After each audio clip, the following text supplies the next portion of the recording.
Mrs., mind your own business. Lahat ng kanyang ginagawa, binobroadcast ng pakialamerang kapitbahay. Yun ang sabi niya. Yun ang sabi niya. So malalaman natin ngayon kung ano ba talaga ang kanyang problema. Narito na, Merlin, humarap ka na.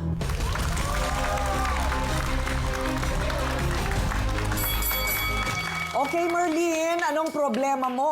Yung kapitbahay ko, ma'am, pakialamera, si Aida po. Oh, anong pinapakialam sa'yo? Lahat po ng kinikilos ko, ma'am, binabantayan po. Pati yung pagtitinda ko, kasi umaga, ma'am, pag nagtitinda ko ng walis, alas 7 ako nauwi.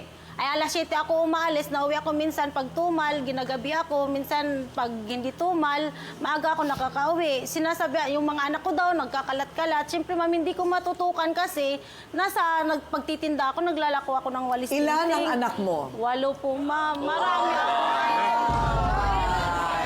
Ilang taon ka na? 33 lang po. 33. Ang panganay ko po, 15. Ang pangalawa ko, 12, 11, 10, 10, 9. 9. Yung bunso ko, ma'am, 4 years old. 4 years old. Years old. Napapakain naman ng 3 beses isang Napapakain araw. naman, ma'am. Talagang inaayos ko para hindi sila magutuman, nakakapagparal sila. Itong si Aida, chinichismis pa ako na ganun daw, na sa labas ako nang lalalaki pa. Kasi minsan daw, gabi na ako nauwi, ma'am. Sabi ko, grabe. Sa paghahanap buhay kong maghapon ako, tapos nababalitaan ko gano'n ang chinichismis na sa mga kapitbahay. Bakit ka naman nachichismis na nanlalalaki? Meron bang nakikitang dumidikit sa'yo? Wala naman, ma'am, kasi nga daw bakit sa pagtitinda ko ng walis tingting, gabi na daw ako kung umuwi. Magkano ba isang walis tingting ngayon? Sa angkat ko, ma'am, 25 po isang piraso. Ang tinda ko lang po, 30. 5 piso lang po ang tinutubo ko sa bawat isang pirasong walis tingting. Sayang naman yun. May dala ka ba ngayon dyan? Kailangan ko ng walis tingting Wala sa nga, ma'am, bahay. di ako nakadala eh. O, pwede ka mag-deliver sa amin. O, di-deliver O, ka lang. 10 kay Doc Dex, 10 kay Tuesday, 10 sa akin. Sige po, ma'am. Thank you po. Marami. Ang dami. Dapat yun na lang ang pinanregalo ko nung Pasko. Di ba lahat tayo kailangan natin walis tingting? Kakaloka. Akalain ng mga kaibigan mo, makukulang ba kami? Bakit lang kami binibigyan ng ting-ting ni Ma'am Corinne? Oy, very useful yan Sa na bagay. regalo. I'm Yes. telling you, with tambo, tingting at daspan. Daspan. Ay, the best yan. Okay. Samahanin ng basurahan. Oo, di ba? So, ano ang naging epekto ng pagchichismis nung Aida sa'yo? Yung nalaman nung asawa ko na gano'n, ma'am, yun, nag-aaway kami. Kasi nung nabalitaan niya, kaya yun, doon ako nagalit talaga sa kanya ng gusto. Ano naman yung sa nanay mo? Yung sa nanay ko, yung panghihimasok niya rin doon sa hinihiraman kong pera na si Ate Sandra. Kasi yun lang yung ano ko doon, malalapitan ko. Nanghiram ako kasi, sabi ng mama ko, may sakit siya. Kailangan, kahit pa paano bumisita ako sa kanya. Kasi 18 years na pong hindi ako nakauwi sa amin sa Mindanao, ma'am. 18 years na. Ang gusto ng magulang ko, nagkasakit siya, dalawin ko siya. Ito nga po si Ate Sandra, nakiusap ako sa kanya na pahiramin niya ako na kahit pangbili ko lang ng ticket. Ngayon, nung nalaman pala ni Aida, pinunta kasi magkaibigan sila, sinabihan pala siya na pahiramin mo yan, baka ganito, hindi nababalik yan, hindi mabayaran ang pera mo. Kaya hindi ako nakauwi. Kaya yung magulang ko nagtampo sa akin kasi nangako ako, sige, pag makahiram ako dun sa kaibigan ko ng pangbili ko ng ticket, makakauwi ako. O ito, yan ang panig ni Merlin. Eto naman, siya ang ultimate pakialamera daw sa buhay ni Merlin. Aida, humarap ka na.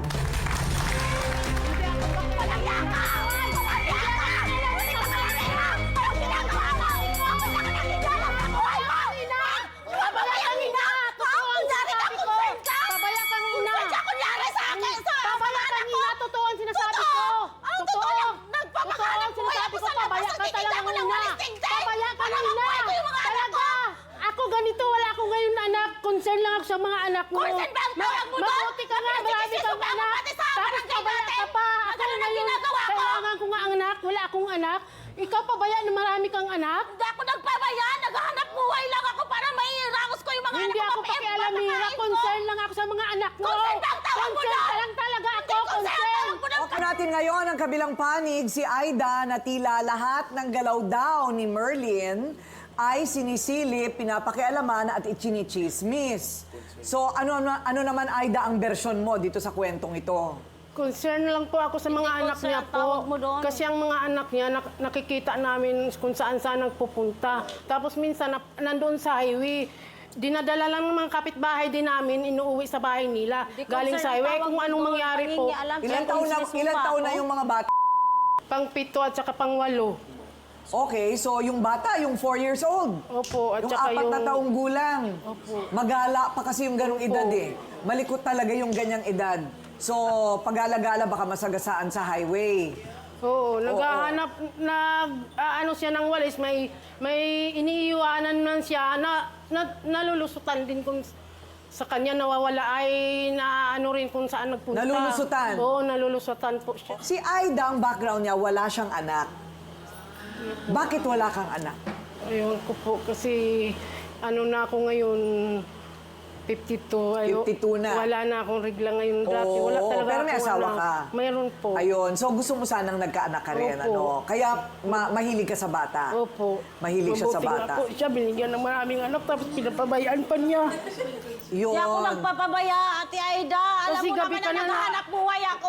Gabi ka na nauuwi, Merlin, kaya mga anak mo sabihin sa Ate akin, Aida, Ate hindi ko Aida, may alam kung pagkain kailan ka ba, matitinda yung walis nagugutom ko. ako. Saan ba mama mo? Wala pa po, Inaabot ako gabi ng na. gabi. Hindi Kaya naman ako nga. nagpapabayang ina. Narinig na namin yung panig nyo, ha? Okay. Dr. Love, what do you think? Pag wala tayong gagawin at papasok ang Diablo, lahat ng ideas ng Diablo makukuha natin, nakakasira tayo ng buhay ng may buhay. Alam mo, kanina mo pa binabanggit, Aida, yung concern mo doon sa mga anak niya, napakasarap pakinggan, concerned ka. Pero yung paraan ng pagiging concern mo, yun ang nakakasira. Kumakalat sa kapitbahay, may mga statement ka na walang basihan. Ang totoo talaga, itong si Merlin, may mga pagkukulang talaga siya. At kanina pa natin nakikita yon. 8 ang anak, ang kanyang source of income, pagtitinda ng walis na tingting. Talagang pag-aabutin ka ng gabi hanggang hindi na uubos yung walis na tingting mo. Ang walis na tingting hindi binibili araw-araw. Maswerte na 6 na buwan, bibili uli ng walis na tingting sa'yo. Siguro, Merlin, kinakailangan mag-isip ka rin ng ibang source of income. Magtinda ka ng banana Q, kamote Q, gulaman at sago, andun fishball, andun ka sa bahay mo, kasama mong namomonitor ang mga anak mo. Kasi dito kay Ray, hindi mo maaasahan si Ray na siya ang mag-alaga sa mga anak mo. Wala siyang sweldo eh. Dito Meron din kailangan siyang magsama buhay. sila, hindi kaya ng isa yung 8. Hindi kaya. Tatakasan talaga ng bata yan. Hindi alam ng bata na nanganganib ang buhay niya sa karsada. Kaya kailangan, ang masisisi talaga rito, ang magulang. Ate Coring.